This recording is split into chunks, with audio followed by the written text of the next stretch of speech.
తిరుమల లడ్డూపై వ్యంగ్యంగా మాట్లాడిన పొన్నవోలు సుధాకర్ రెడ్డికి జనసేన అధినేత AP deputy CM Pawan Kalyan strong warning ఇచ్చారు. పొన్నవోలు మదమెక్కి మాట్లాడుతున్నారని మండిపడ్డారు. మరోసారి ఇలాంటి కామెంట్స్ చేస్తే వదిలిపెట్టబోమని ఫైర్ అయ్యారు. తప్పు జరిగితే మౌనంగా ఉండాలని, పొగరుగా మాట్లాడొద్దని హెచ్చరించారు. హిందువుల మనోభావాలను దెబ్బతీయాలని చూస్తే ఊరుకోమన్నారు. తప్పు చేసి వైసీపీ నాయకులు రివర్స్ మాట్లాడుతున్నారని, మౌనంగా ఉండకుండా పొగరుగా మాట్లాడుతున్నారని పవన్ మండిపడ్డారు. హిందూ ధర్మాన్ని పాటిస్తూ హిందువులనే దూషిస్తున్నారని ఆగ్రహం వ్యక్తం చేశారు. ఈ పరిణామాలు ఆందోళన కలిగిస్తున్నాయన్నారు. సెక్యులరిజం అంటే రెండు మార్గాలుగా చూడాలని పవన్ కళ్యాణ్ సూచించారు. తాను ఏ మతంపై అసభ్యకరంగా మాట్లాడలేదని, తిరుమల లడ్డు అపవిత్రంపై మాట్లాడితే తప్పేంటని నిలదీశారు. దేవతా విగ్రహాలు ధ్వంసం చేస్తే తాను మాట్లాడొద్దా అని పవన్ కళ్యాణ్ ప్రశ్నించారు. సనాతన ధర్మం జోలికి రావద్దని, అడ్డగోలుగా మాట్లాడితే ఊరుకునేది లేదని పవన్ కళ్యాణ్ వార్నింగ్ ఇచ్చారు. ఈరోజు నేను మాట్లాడుతుంది ఈ ప్రాయశ్చితం దేనికి దీక్ష అనుకుని నేను ఎప్పుడు మీ అందరికీ తెలుసు. 5 సంవత్సరాల వైసీపీ పాలనలో ఇదే దేవాలయంలో కనకదుర్గ అమ్మవారి రథం తాలూకు మన సింహాలు మాయమైనవి, కొన్ని ఇబ్బందులు తప్పులు జరిగినాయి అంటే ఒక్కొక్కరు ఎలా మాట్లాడారు వైసీపీ నాయకులు. వాళ్ళెవరు ముస్లిమ్స్ కాదు, హిందూస్ కాదు, వాళ్ళెవరు ముస్లిమ్స్ కాదు, క్రిస్టియన్స్ కాదు, హిందువులే అందరూ. పొద్దున్న లేస్తే తాళ్ళు కట్టుకునేవాళ్ళు, బొట్లు పెట్టుకునేవాళ్ళే. కానీ ఒక తప్పు జరిగింది, ఒక అపవిత్రం జరిగింది అంటే పదవులు అనుభవిస్తూ ఉన్నవాళ్ళు, పొద్దున లేస్తే గుళ్ళకి వెళ్ళేవాళ్ళు, వీళ్ళు అపహాస్యం చేస్తూ ఉన్నారు, వీళ్ళు వెటకారం చేస్తూ ఉన్నారు.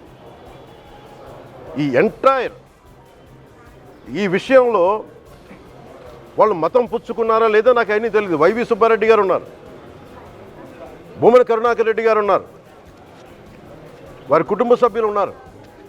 ఎవరైనా సరే మీరు మతం పుచ్చుకున్నారా లేదా నాకు తెలియదు.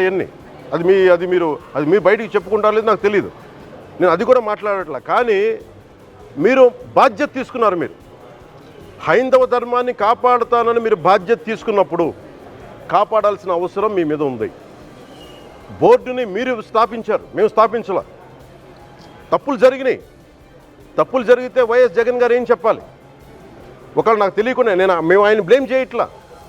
కానీ మీ ఆధ్వర్యంలో జరిగింది, మీరు కాన్స్టిట్యూట్ చేసిన బోర్డు వల్ల జరిగిన తప్పిదాలు ఇవి. మేము ఇవి కనుగొన్నాం. ల్యాబ్ టెస్టులు ఇవన్నీ మేము ఆటలాడతామా? ఇవన్నీ వీటితోటి సెంటిమెంట్స్ తోటి మాకు బాధ్యత లేదా? నేను నిజంగా కనుక చాలా బలమైన సనాతన ధర్మాన్ని పాటించేవాడిని. చిన్నప్పటి నుంచి పొద్దున్న లేచినప్పటి నుంచి రాత్రి పడుకునేదాకా మా ఇంట్లో రామనామం ఉండేది, రామ జపం ఉండేది మా ఇంట్లో. అలాంటి రామభక్తులం మేము. కానీ రామతీర్థం విగ్రహాన్ని, రాముడి విగ్రహాన్ని శిరచ్ఛేదం జరిగినప్పుడు ఒక సగటు సనాతనవాదిగా, సగటు హిందువుగా, సగటు రామభక్తుడిగా బయటకు వచ్చి చాలా గొడవలు చేయగలం సత్తా ఉన్నవాడిని గుర్తుపెట్టుకోండి. ముఖ్యంగా వైసీపీ నాయకులకి, నన్ను విమర్శించే దేశ యావత్తు నన్ను విమర్శించే ప్రతి ఒక్కరికి తెలియజేస్తున్నా, గొడవ పెట్టుకోవాలంటే చాలా బలంగా గొడవ పెట్టుకోవాలి. కానీ నాది పేదవాళ్ళ కష్టాలు, క్రిమినలైజేషన్ ఆఫ్ పాలిటిక్స్, వీటి మీద మేము మాట్లాడతాం, వీటి మీద తప్పించాం. ప్రజలు బాగుండాలి, కాన్స్టిట్యూషన్ వాల్యూస్ని అప్హోల్డ్ చేయాలి, రాజ్యాంగం బాగుండాలి, వీటి కోసం తపన పడేవాళ్ళు. కానీ సెక్యులరిజం పేరు మీద, secularism is not one way, it's 2 way. Secularism అంటే కూర్చోబెట్టి ఒక్క సైడ్ నుంచి వచ్చేది కాదు, అన్ని సైడ్ నుంచి రావాలి.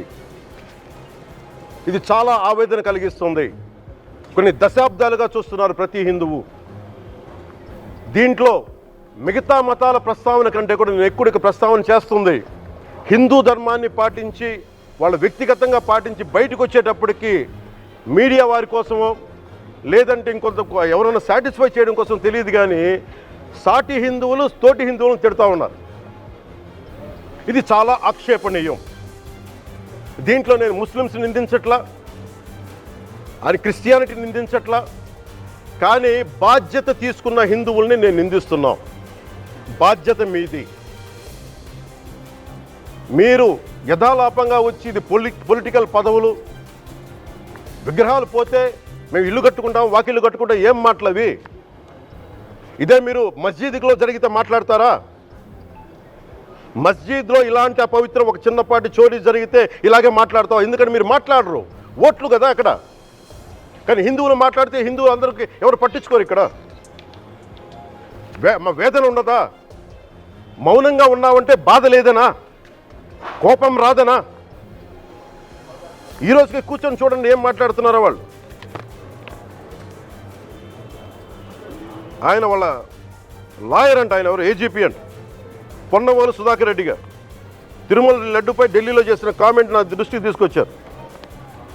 ఇలాంటి సెన్సిటివ్ సమయాల్లో ఎయిదర్ మౌనం మంచిది, మౌనం దాటి పొగరుగా మాట్లాడటం, నన్ను పచ్చి బూతులు తిట్టినా, నన్ను వక్రీకరించినా, నన్ను రోడ్డు మీదకి లాగిన నేను ఎప్పుడు మౌనంగానే ఉన్నా. కానీ వైసీపీని నాయకులు, విమర్శించే నాయకులు ప్రత్యేకంగా చెప్తున్నాం, సనాతన ధర్మాన్ని జోలికి రాకండి.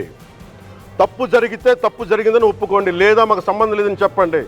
అంతేగాని మళ్ళీ అడ్డగోలుగా మాట్లాడితే ఎవ్వరం క్షమించం. ఇక్కడ మీరు కూడా హిందువులే,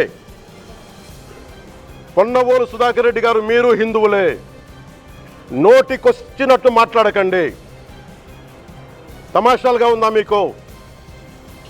సరదాలుగా ఉన్నాయా?